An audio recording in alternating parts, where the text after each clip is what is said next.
بالکل سیدھے راستے پر ہیں اور انہوں نے تمہارا نام مسلمان رکھا ہے. وہ مسلمان کی حق و یہ بے باکی جس کا شعار ہے مشکل سے مشکل حالات میں کلمہ حق بلند کرنا ہے, جس کو دنیا سے ظلم و ستم جور و جفا اور ناانصافی دور کرنا ہے اور اس کائنات عظیم کو کہ ہمارے امن و سلام کا بنانا ہے. وہاں کے شعروں کی شدت ہو یا نفرت و مخالفت کی حد ہو, اس کو اسی طرح جس طرح سیدنا ابراہیم علیہ السلام نے نمرود کے شرک و کفر ظلم و ستم کے خلاف اعلان حق کیا تھا اور پاداش میں تخت شعلوں میں ڈال دیے گئے تھے, لیکن ہوا کیا, حق کی آواز بند ہو گئی نہیں, بلکہ دنیا نے یہ ماجرا دیکھا تو حیرت و استعجاب میں غرق ہو گئی.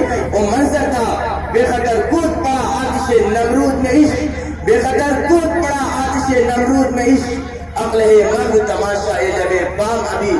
حضرات گرامی, مسلمانوں نے تاریخ کے ہر دور میں اپنا خلیلی کردار ادا کیا ہے. ہمارے بزرگوں کی روشن تاریخ ہمارے سامنے ہے. انہوں نے اپنے عہد و زمانے کے فرعونوں کو للکارا اور ظلم و ستم کے سرکش حکمرانوں کے خلاف اعلان حق کیا.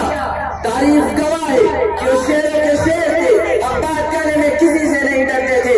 کلمہ یقین سلطان جاہری یعنی ظالم بادشاہ کے پاس بات کا دینا, جان کی پرواہ نہ کرنا ان کی شان تھی. یعنی حق گوئی اور بے باکی آئینے جمع مردہ, یعنی حق گوئی اور بے باکی آئینے جمع مردہ. اللہ کے شیروں کو آتی نہیں روبانی, افسوس صد افسوس آج ہم اپنا مشن کردار بھول گئے. حضرت حاضر کے فرعون اور نمرودوں نے مسلمانوں پر حق پرستوں پر عرصہ حیات تنگ کر رکھا ہے. ان کو ذلیل و خوار کیا جا رہا ہے, ان کی شریعت کو پامال کیا جا رہا ہے, ان کے کردار پر کیچڑ اچالا جا رہا ہے اور اسلام کو سوائے ہستی سے مٹانے کی بین الاقوامی سازش ہو رہی ہے.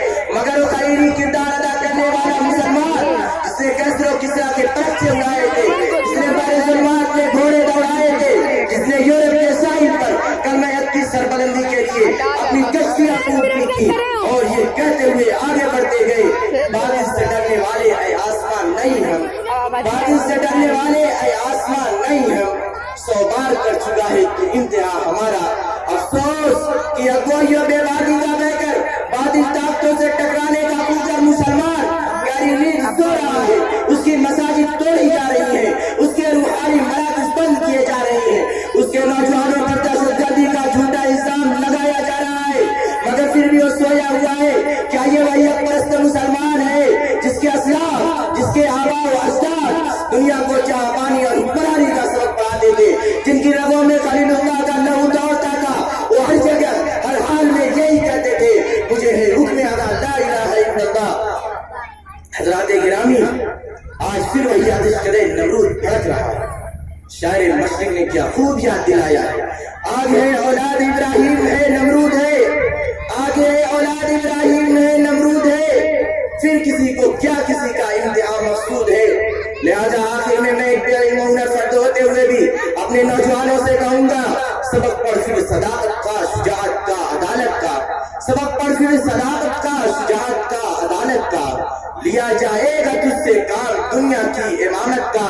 میرے عزیز نوجوان بھائیوں, آج ضرورت ہے کہ عملی طور پر بیدار ہو, اپنے مقام و مرتبہ کو پہچانے, اپنے مشن کو جانے. ہم کو قصر سلطان پر نہیں بلکہ پہاڑوں کی چٹانوں میں بسیرا کرنا ہے. ہم کو دنیا انسانیت کو وقت کے نمرودوں سے بچانا ہے, اور یہ اسی وقت ممکن ہے جو اپنے دلوں میں شعور کو بیدار کریں گے, احساس ذمہ داری کو محسوس کریں گے, جس کا ذریعہ اعلیٰ سے اعلیٰ تعلیم حاصل کرنا اور خود کو قائد کے کردار میں پیش کرنا. اس کا ایک ہی راستہ ہے جو کالجوں, مدرسوں اور یونیورسٹیوں سے ہو کر گزرتا ہے. مسلمان قوم ایک زندہ قوم ہے, اور ایک زندہ قوم بن کر ان بلندیوں پر پہنچ سکتی ہے. تبھی خلیل وقت بن کر اپنی پرشکو آواز سے فضا میں ارتعاش پیدا کر سکیں گے. آج دنیا پھر خلیل اللہ کا کردار تلاش کر رہی ہے اور زبان حال سے یہ کہہ رہی ہے, تراشے سینکڑوں بت عہد نو کے آزر نے, تراشے سینکڑوں بت عہد نو کے آزر نے, خلیل وقت تیری خاموشی دیکھی نہیں جاتی. وآخر دعوانا ان الحمدللہ رب العالمین.